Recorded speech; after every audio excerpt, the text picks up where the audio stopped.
Hello.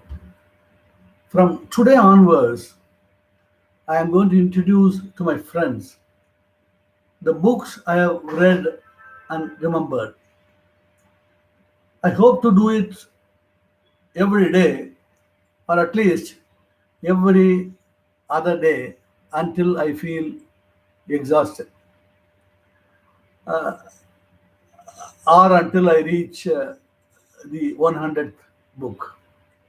The list, as it is personal, will be idiosyncratic, and since my memory is not always reliable, I will make use of the reviews and comments available on the net if required. The list will include both fictional and non fictional works. The first book I am taking up today is Goodbye to All That by Robert Graves.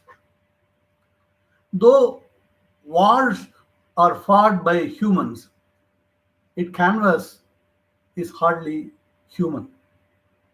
Its sheer size and dimensions suffocate whatever human in it.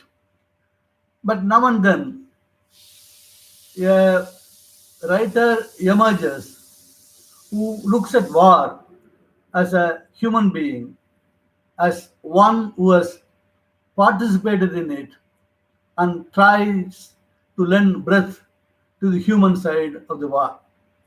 If he or she has the necessary literary skills, the work becomes a classic.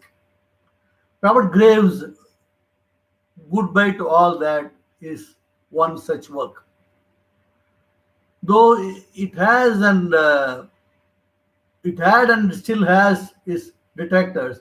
In fact, Siegfried Sassoon, the famous poet of the First World War, was one of them. The work, autobiographical nature, has become a classic right from 1929, the year in which it was published. The First World War changed the entire world, but the changes in Europe and Britain were swift. It plucked the people from the sedate and sure world they were living and hurled them into the searing furnace of uncertainty. Every value, be it religious, social, political, artistic, or sexual, came to be questioned. Above all, patriotism became a word of derision and contempt, as it was in its name that millions of youngsters were sent to death. The Book of Graves is about this period. It is unpretentious and stark, and it doesn't hesitate to plunge the dagger deep whenever it is required. The average lifespan of a soldier on the front was about 3 months, by which time he was likely either to be killed or wounded, or as the author's narration, which I'm going to describe, tells you to committed suicide. This is what the author says. As I went towards company headquarters to wake the officers, I saw a man lying on his face in a machine gun shelter. I stopped and said, "Stand to there." I flashed my torch on him and saw that his foot was bare. The machine gunner beside him said, "No good talking to him, sir." I asked, "What's wrong? Uh, what is he has taken his boot and sock off for?" Uh, I was ready for anything odd in the trenches. "Look for yourself, sir," he said. I shook the man by the arm and noticed suddenly that the back of his head was blown out.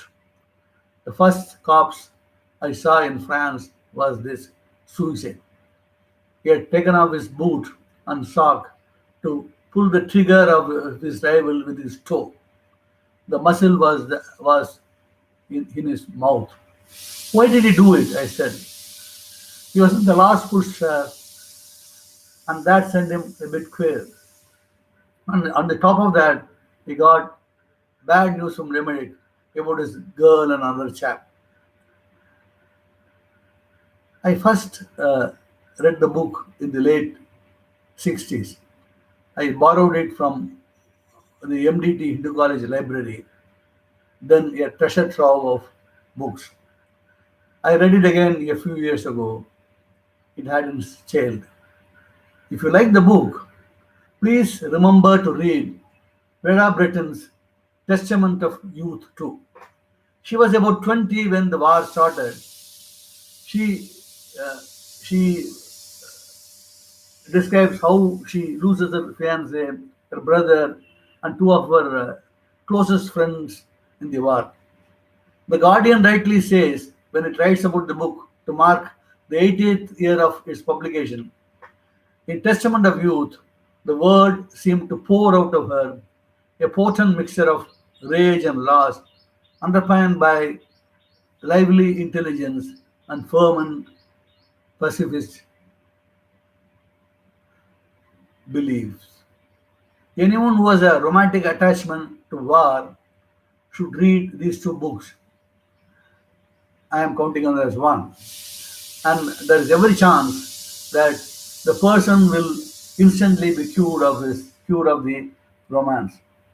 Thank you very much, and wait until I come out with my next book, the second book. Thank you very much.